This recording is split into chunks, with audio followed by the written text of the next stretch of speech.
Good morning बच्चों। आज है दिनांक 16 फरवरी 2021। हमारी कक्षा 8वीं की वर्कशीट नंबर 36 है। टॉपिक है बीजीय व्यंजक की गुणा। तो बच्चों आपने बीजीय व्यंजक का टॉपिक पहले भी पढ़ा है। आज हम उनको गुणा करना सीखेंगे। अब देखिए पहले उसमें दिया हुआ है बेटा लाइन में, मैंने बाजार से 10 पेन खरीदे और एक पेन की कीमत ₹P है। तो 10 पेनों की क्या होगी? तो आपको पता है कि अगर एक चीज़ की कीमत दी है और ज़्यादा की निकालनी है तो हम गुणा करते हैं। तो एक की कीमत हो गई P और गुणा में जितनी क्वांटिटी है यानी कि 10, तो आंसर आ गया हमारा ₹10P। उसी तरीके से दूसरा है, एक पंक्ति में बच्चों की संख्या m है और कुल पंक्तियां n हैं। तो जैसे आप क्लास में बैठते हो बैठते हैं बच्चों कि आपकी क्लास में बच्चे मान लो जितने हैं m और जो लाइंस हैं जिसमें डेस्कों में वो बैठते हैं वो n हैं। तो कुल बच्चे कितने होंगे? हम क्या करते हैं, जितनी लाइंस हैं और जितने की बच्चे हर में बैठे हैं उनको आपस में गुणा कर देते हैं। तो हमारा आंसर हो जाएगा m गुणा n यानी कि mn बच्चे। ऐसे ही आपको टैक्सी ने x किलोमीटर दूरी तय की और उसका किराया मान लो ₹Y प्रति किलोमीटर। तो आपको 1 किलोमीटर प्रति किलोमीटर का मतलब है 1 किलोमीटर का दिया हुआ है, तो कुल किराया निकालना है तो x गुणा y, ₹XY हो गया।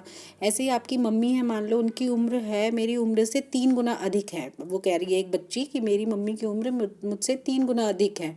तो मम्मी की उम्र क्या होगी? तो इसमें हम मान लेते हैं कि अगर मेरी उम्र R वर्ष है तो मेरी मम्मी की उम्र होगी 3 गुना यानी 3R वर्ष। तो ये भी सब इनमें एग्जांपल्स में आपको बेटा बीजीय व्यंजक की गुणा सिखा रहे हैं, मल्टीप्लिकेशन। ओके, नेक्स्ट है, अगर किसी त्रिभुज का आधार 20 सेंटीमीटर है और ऊंचाई h सेंटीमीटर है तो त्रिभुज का क्षेत्रफल। अब त्रिभुज का क्षेत्रफल का फॉर्मूला आपको पता है 1/2 गुणा में आधार गुणा में चौड़ाई। तो 1/2 गुणा b गुणा h हो गया, इतने वर्ग सेंटीमीटर। अगला छठा नंबर है, जैसे कि किसी आयत की चौड़ाई है उसकी लंबाई से 4 सेंटीमीटर कम है, तो इसलिए हम सबसे पहले क्या लेंगे, आयत की जो लंबाई है उसको L सेंटीमीटर मान लेंगे और उसकी चौड़ाई जो हो जाएगी वो उससे L-4 सेंटीमीटर हो जाएगी। तो अब हमें इसे क्षेत्रफल का फॉर्मूला लगाना है, वो होता है आपको पता है लंबाई गुणा में चौड़ाई।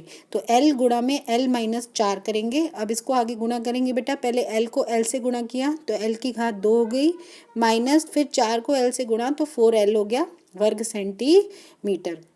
अब पहला क्वेश्चन है बेटा, देखो जब हम पिकनिक गए तो हमने P किलोग्राम सेब ₹T प्रति किलोग्राम की दर से खरीदे। अब अगर दुकानदार ₹6 प्रति किलोग्राम की दर से भाव कम कर देता है तो हमारा उन्हीं रुपयों में T किलोग्राम में 2 किलोग्राम सेब अधिक खरीद लेते। तो दोनों स्थितियों में भुगतान करने की राशि को बीजीय व्यंजक के रूप में लिखना है। अब बेटा इसका हल में देखिए, हमारा भुगतान करने की जो राशि है वो हो जाएगी P गुणा में T। ये तो पहला केस हो गया।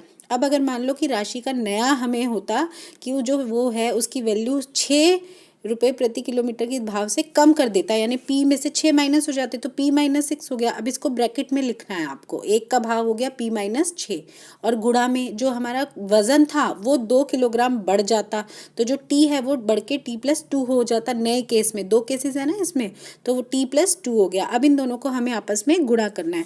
तो बेटा इसमें गुणा करने के लिए ये आपको तरीका देखना होता है। देखो पहले ब्रैकेट में P-6 गुणा T+2 लिखा और फिर उसके बाद पहले P को T+2 से गुणा करा है, फिर -6 और गुणा में T+2।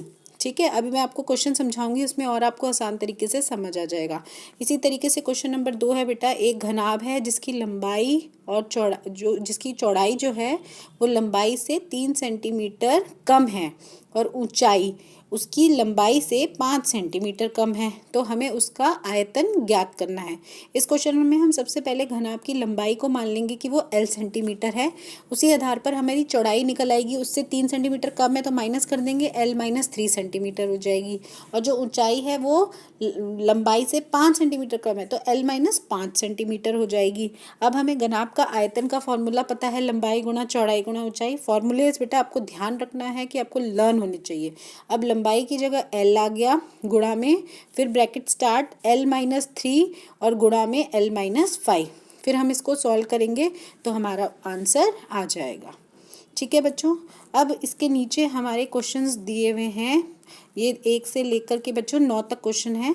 तो मैं आपको पहला क्वेश्चन समझाती हूँ। जैसे कि दिया हुआ है 9 गुणा में y+1 और x+2। तो इसमें बच्चों आपको जो है वो पहले y+1 और x+2 को गुणा करना है और उसको आपको फिर जो हमारा आंसर आएगा उसको आपको 9 से गुणा करना है। सेकंड के क्वेश्चन में आपको x गुणा में y+2 है, तो पहले आपको x को y से गुणा करना है, तो आपका आंसर आ जाएगा xy और प्लस x को 2 से गुणा किया तो आंसर आ गया 2x, तो हमारा आंसर आ जाएगा xy + 2।